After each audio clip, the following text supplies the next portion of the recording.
Hey everyone, welcome to a impression video of the Fuse demo, a game made by Insomniac, who also made the Spyro games and the Ratchet and Clank games, but not all the Spyro games. I think there were ones on the GameCube or PlayStation 2, I don't remember, but that's irrelevant, so we have to connect to an EA Origin account.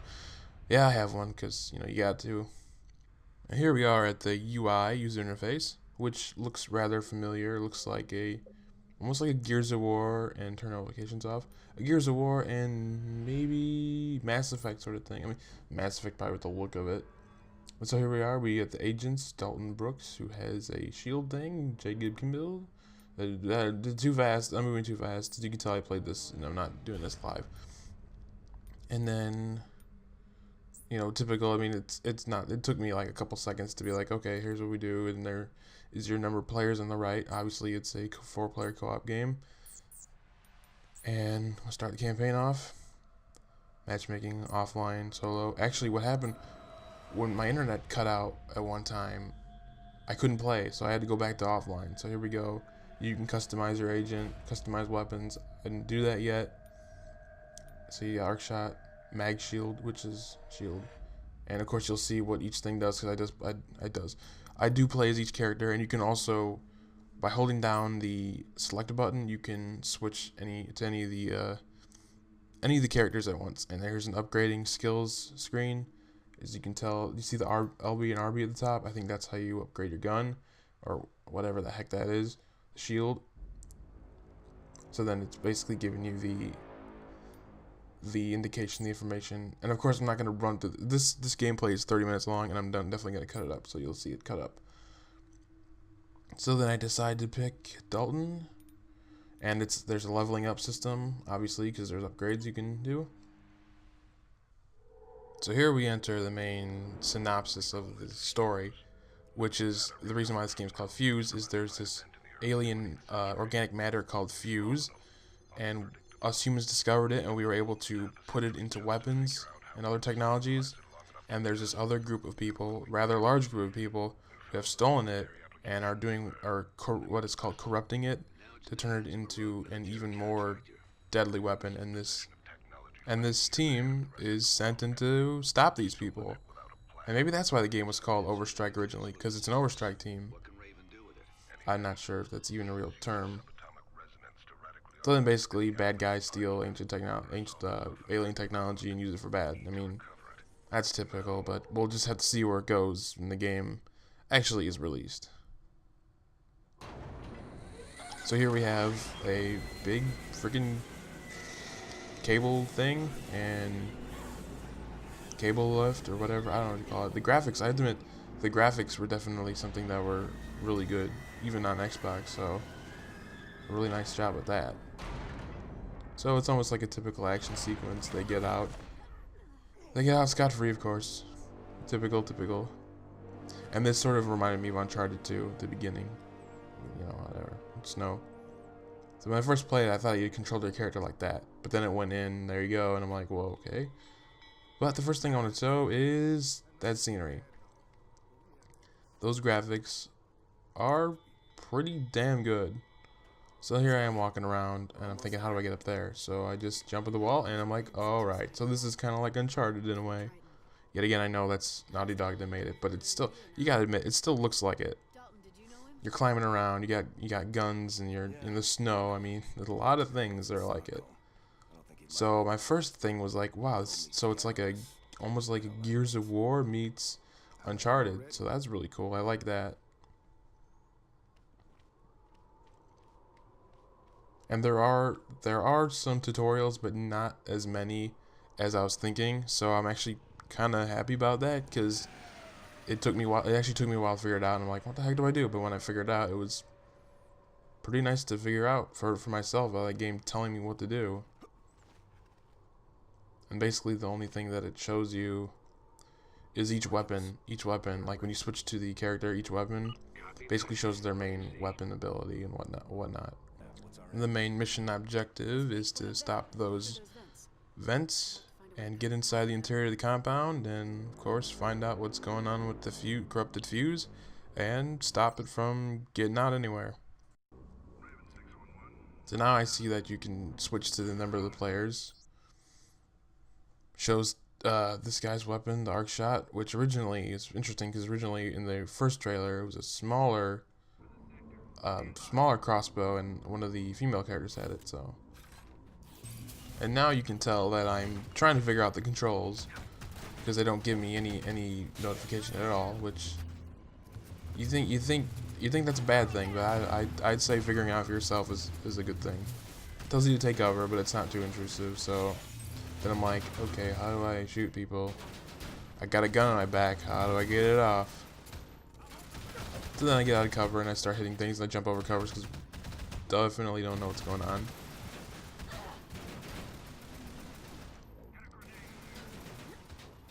And then I see that the grenades are much like that in Gears of War, where it gives you the arc. Actually, like Uncharted and Gears of War, they both have the arc look at them. And that is my special grenade ability, as you call it, where I throw down a shield. And every character has a special grenade ability. So then I'm now using the arc shot, which is pretty decent, and it doesn't seem like a sniper type weapon at all. It's no Half-Life crossbow. Now we can see the warp rifle from quite a distance. Unfortunately, it shoots a singularity, and I'm guessing, and I know actually, when it explodes, it damages nearby enemies, so that's pretty cool. And the more you shoot it, the longer you hold down, the faster it shoots. So I mean, more and more faster. So obviously affecting the kick of it, and I threw that grenade for no reason at all. And also the reason why she's invisible, that's her alternate grenade or special grenade. And now I'm back with the crossbow, and I switched to the automatic rifle that looked like a semi-auto. And I noticed when I was starting to play there, the little vaulting system they have, the little cover system, was pretty cool. I like how you hold up and it asks you you want to go to the corner of it or you want to jump off of it. And then I tried shooting the glass to kill him. That guy did not do anything. So the arc shot does have a scope on it, but does not zoom in very far at all, which is a little annoying. But along with that, it also arcs down, called the arc shot. And I'm glad it's in its name. You know, it's cool because you know immediately it's gonna arc. So that weapon, the weapon he has right now, is actually pretty darn powerful. And I really like it, so it's pretty good. And then we're just gonna finish this part up, and I'll skip past it. All right, so now we're breaching. And I don't know if the breaching, it doesn't look like the breaching will be anything like Call of Duty where you get to shoot the enemies after breaching. Obviously there's no enemies there, so you wouldn't be shooting any enemies. But that would have been neat, because I've always kind of liked that. There the vents go. And this part was really odd. I hope this is just a demo thing. The one guy, and then he just blows up the vent, I mean not the vent, the doorway. And then I'm like, why aren't you climbing down? Why are you just shooting diagonally down? I mean, what the heck? And then we just tear them apart. I mean, I really didn't understand that.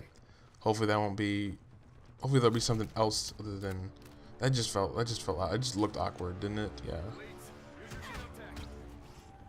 So then this character has, sorry I don't remember their names, but this character has a med pack for their secondary grenade, which is that kryptonite looking stuff up there.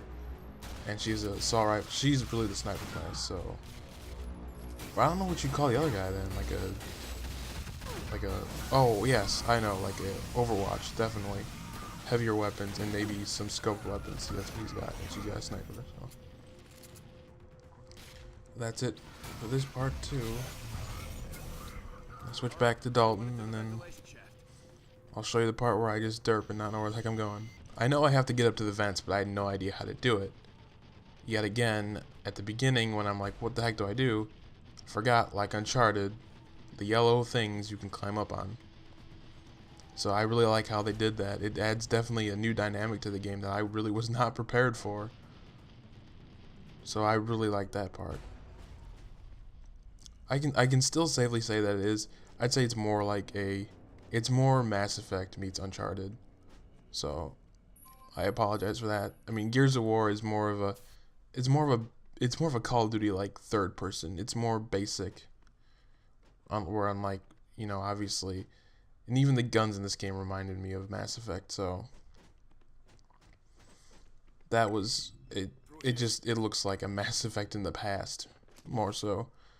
But it does look really fresh to me, and I really like how it looks and plays. And in this moment right here, you can see that Insomniac Games still has their great sense of humor. And there's actually a few other scenes too. I think if you enter the that vent area with the other characters, it says something else, so that's pretty funny. At this point, we're versing two mech-like machines that have, one has a flamethrower and one has a minigun. So I guess you could say it's kind of like two mini bosses at the same time. The shield is really good there, and I guess he just gives up. No, I guess not. And I think they're called Leadfoots. Not too sure about that, but they definitely charge. So then I guess there's really nothing here except shooting them in the back. Their back tank or ammo holder and their ammo pack is their most weakening point. So you can tell it takes a few hits. So it'll take a while. So I'll just get past that. So after destroying that first one with this chick, I decided to take the flamethrower, which is actually really cool. It's like an electric flamethrower, and it seems to do pretty well on him, on this guy, the minigun one. You can see the parts flying off of him. And at this point in time in the game, we learn that we're searching for one of the female character's father, which you could say, oh, it's just another one of those, it's just another kind of storyline to make you feel empathy for the character. Well, I feel like it works, so... And he's also, I'm assuming that her father's also a scientist type thing, scientist type professionals. So apparently this aircraft is holding corrupt fuse, and you're attempting, and when I say attempting, I emphasize that because you're not going to stop that huge thing, of course not. And then just these characters, and then there's one guy, see, right corner. He's kind of got this blue glow to him. He's got some kind of fuse xenotech armor on, so he takes a few more hits. Nothing real special here. Just it was kind of an intense moment because it actually did make you thought you could stop it. But what the heck is Jacob doing over there? Moving on, and I fell. So now we get to a point where enemies in single file literally come out of this door, and it's really odd. Another weird thing with cool melee attack. That's really cool. Almost like a takedown. I guess if they're damaged, it's takedown, like kind of like Far Cry, but it's not a lunge takedown. So then, for some reason, I decided to switch to this character, and I forgot that she also has a shotgun with the rifle. And I really like the shotgun. It's really cool looking. Along with being cool looking, it actually is pretty good. So then they're bickering about, oh, you should have killed this bad guy when he had the chance.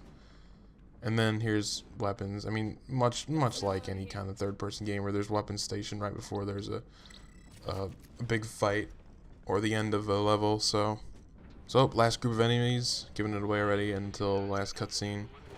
And overall, I think the game really felt, even for a demo, felt very solid. Kind of a short demo, but all demos are short. But the controls are really tight. It took me a while to get used to.